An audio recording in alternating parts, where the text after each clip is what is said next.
Nuestro postulado ontológico. En el principio existe un misterioso océano precósmico de inteligencia pura o de consciencia primigenia sin forma material alguna. Esta sustancia original, la cual corresponde al elusivo mundo cuántico, no tiene ni comienzo ni causa previa habiendo existido desde siempre y constituyendo la base de la existencia propia. Las leyes físicas normales no se aplican en este estado más fundamental. Ni siquiera existe cualquier noción del tiempo corriente tal como lo conocemos nosotros. Solo existe la mera potencialidad en el alma suprema o en la mente de Dios.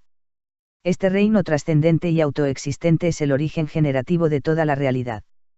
En él se encuentran cianotipos o moldes primordiales de todas las cosas que existen o pueden existir.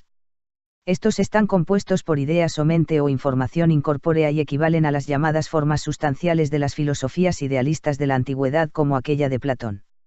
De este mismo sustrato eidético o mental surgen múltiples realidades cósmicas de materia densa tomando como modelo sus cianotipos y sus moldes.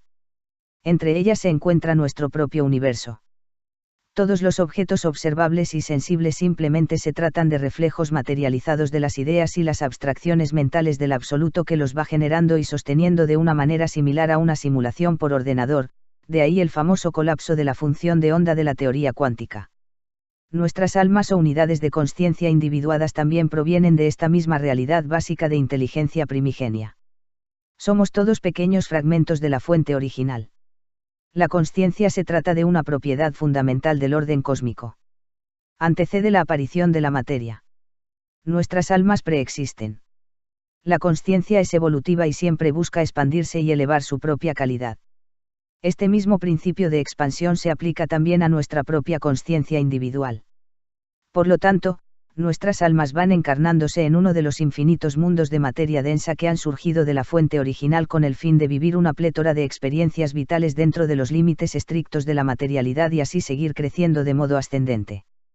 Los parámetros fijos y las reglas definidas de estas realidades emergentes resultan ser propicios para la evolución de la consciencia. Los universos físicos han sido creados específicamente para este fin. Durante cada encarnación el alma se ajusta a los límites de su nueva realidad. Allí procede a experimentar las diversas aventuras y los numerosos retos de una forma particular de vida material, los cuales le permiten autosuperarse y alcanzar niveles de evolución cada vez más altos. La vida es como un sueño y nuestro cuerpo de carne es como un avatar dentro de su juego.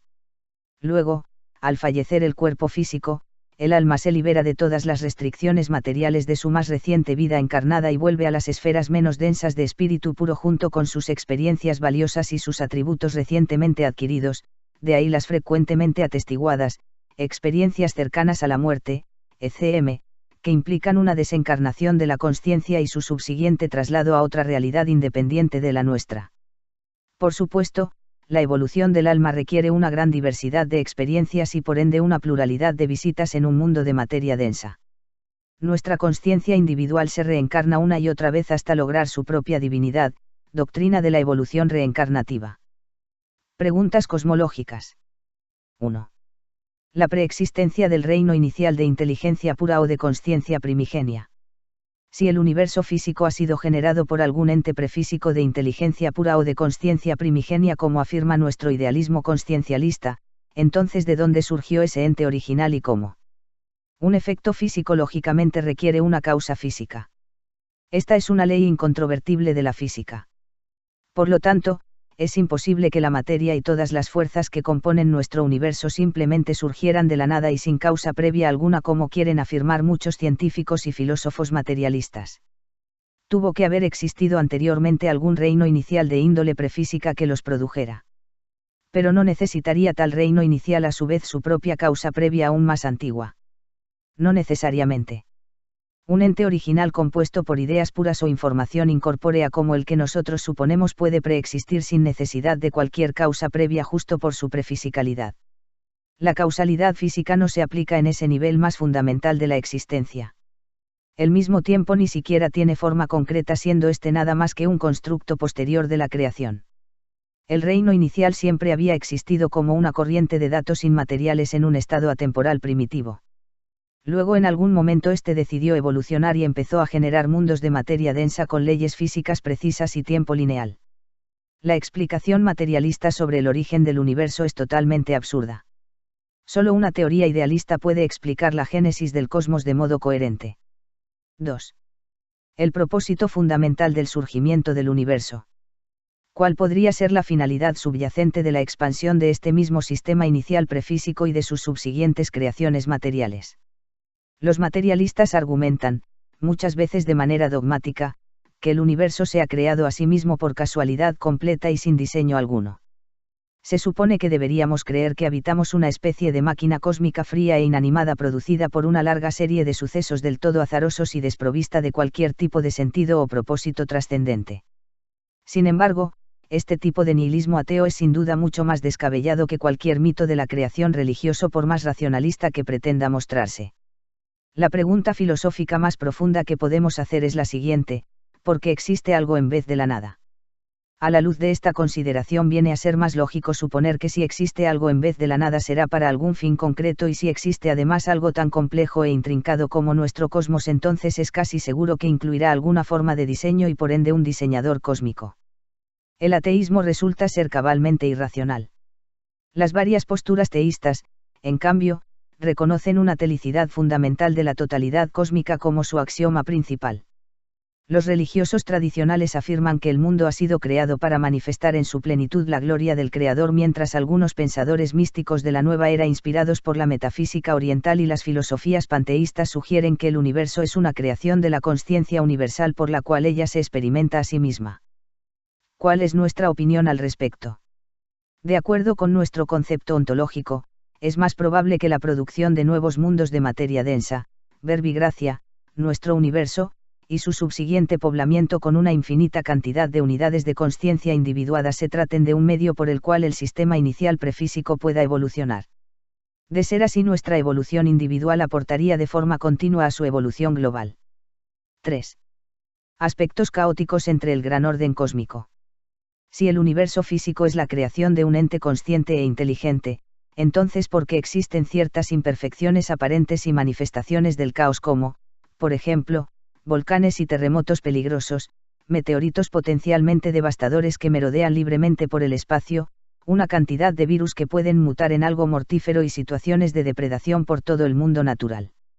Algunos no teístas rechazan la posibilidad de cualquier tipo de creador debido a los aspectos caóticos del universo que ellos mismos perciben como defectos y disfunciones. Razonan que la existencia de un diseñador cósmico es improbable a la luz de esta realidad.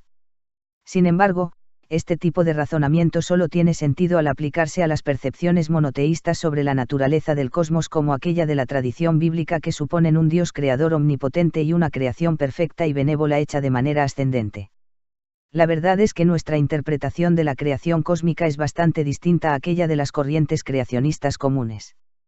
Nosotros en cambio no suponemos un solo acto cosmogónico preciso y determinista por parte de algún demiurgo divino, sino más bien una serie de procesos creadores indefinidos y probabilísticos por el estilo de la generación por procedimientos. La consciencia universal simplemente diseña cianotipos y moldes básicos para sus futuros proyectos cósmicos y luego pone en marcha sus creaciones, proceso de arranque que corresponde a las grandes explosiones cósmicas. Desde allí las diversas simulaciones materiales van construyéndose a sí mismas en base a estos cianotipos y moldes preestablecidos y de acuerdo con las probabilidades. Este método de creación resulta ser más eficaz y parsimonioso. La consciencia universal ha podido llegar a producir universos coherentes como el nuestro solo a través de ensayos repetidos. Ha tenido que aprender a crear. Todas sus realidades emergentes han sido en gran medida experimentales. Por lo tanto, existen todavía en sus mundos creados los numerosos aspectos caóticos que hemos mencionado, aunque salpicados entre el gran orden cósmico que predomina. La perfección absoluta no existe. Solo pueden existir opciones mejores y peores. Todo es relativo. Además, las simulaciones materiales ni siquiera necesitan ser perfectas. Basta con que sean lo suficientemente ordenadas para la evolución de las unidades de consciencia individuadas, la cual es su razón de ser fundamental. 4. La esencia del mal. ¿Qué es el mal y cuál es su origen? Algunos males, como las adversidades naturales, el dolor físico, los conflictos violentos e incluso la muerte simplemente se tratan de una función inherente del juego de la vida en este plano material y existen como parte del sistema simulado por el cual el alma evoluciona. Es imprescindible que existan diversos obstáculos y retos así como también posibles consecuencias negativas de nuestras acciones si es que queremos encontrar oportunidades para autosuperarnos y así crecer como seres de conciencia. ¿Qué valor didáctico tendría un juego sin peligro alguno ni la posibilidad de fracasar? Otros males como las enfermedades, los defectos genéticos, las discapacidades físicas y mentales y todo tipo de fealdad provienen de una desviación significativa de los cianotipos o moldes originales del reino eidético o mental que subyace y organiza cada creación de materia densa y representan auténticas imperfecciones. A veces se producen errores de datos y otros fallos técnicos en la renderización de las estructuras materiales de las realidades emergentes. Esto es inevitable en los mundos físicos puesto que la materia no puede ser tan perfecta como las formas sustanciales de información pura de la realidad básica de la consciencia universal. Esta misma materia, sin embargo, sigue siendo necesaria para la evolución continuada de la consciencia debido a su definición superior. Este segundo tipo de mal es el resultado de anomalías en el tejido de nuestra realidad. Nace de aumentos puntuados de entropía. ¿Cómo puede entenderse entonces el mal de las acciones humanas? ¿Por qué algunas personas cometen actos perversos? Todo acto perverso proviene asimismo de un estado de consciencia inferior, una falta de madurez psíquica y un nivel limitado de evolución del alma, en resumen, de una desviación de esta última de su forma ideal basada en la ignorancia y la primitividad. La única manera de superar una tendencia a la perversidad es elevar la calidad de nuestra propia consciencia y acercarnos al ideal del hombre divino. La nobleza se adquiere a través de la cultivación del alma. Los seres iluminados ya no tienen ningún deseo de hacer cosas que resultan en un efecto perjudicial. Están predispuestos únicamente a las acciones positivas y edificantes gracias a su nivel de conciencia superior. Por último, cabe destacar que en nuestro entorno cósmico local particular los males de toda clase han pasado por un aumento desmesurado debido a la intrusión arcóntica, relativamente reciente que representa en efecto una desviación del orden natural del cosmos a gran escala. Según esta teoría esotérica, nuestro mundo ha caído bajo la influencia antinatural de los arcontes, una estirpe de entidades interdimensionales hostiles, que someten a los seres humanos a través de sus religiones del sacrificio y sus sistemas de control desde las sombras. Estos serían los dioses malévolos que aparecen en los mitos antiguos como el sanguinario dios bíblico Yahvé y sus ángeles así como también los asuras demoníacos de la mitología hindú y el tiempo de su reinado correspondería a la era decadente de Kali Yuga de acuerdo con la misma tradición, véase, la trampa de almas arcóntica. 5. El multiverso. Existen otros universos físicos como el nuestro. Si aceptamos que nuestro universo físico no es la realidad básica sino tan solo un derivado sucesivo de otro ente más fundamental, entonces es lógico pensar que han surgido de la misma realidad básica una gran pluralidad de creaciones materiales pobladas por un sinnúmero de almas evolutivas como nosotros y que nuestro universo físico es tan solo uno de muchos que provienen del mismo reino eidético y mental de la fuente original. Aquí me refiero concretamente a mundos que son plenamente materiales y no a meros planos espirituales o etéricos. Si este constructo virtual de materia densa ha surgido una vez ya en este punto particular del hiperespacio y en el momento histórico de la gran explosión cósmica es más probable, casi totalmente seguro, que numerosos otros también hayan surgido en otros puntos hiperespaciales distintos y en otras ocasiones de la historia del preuniverso. De ser así los diversos universos físicos se asemejarían a un enorme conjunto de burbujas cósmicas que se van hinchando de modo simultáneo desde una sola realidad primaria. Este tipo de escenario multiversal es muy concebible a la luz de nuestra perspectiva ontológica. Es lícito suponer que la fuente original ha puesto en marcha múltiples proyectos cósmicos por si acaso uno de ellos acaba en fracaso. Tengamos en cuenta que sus creaciones materiales son en gran medida experimentales. Nuestro universo físico probablemente no sea el único. Es improbable que sea siquiera el primero.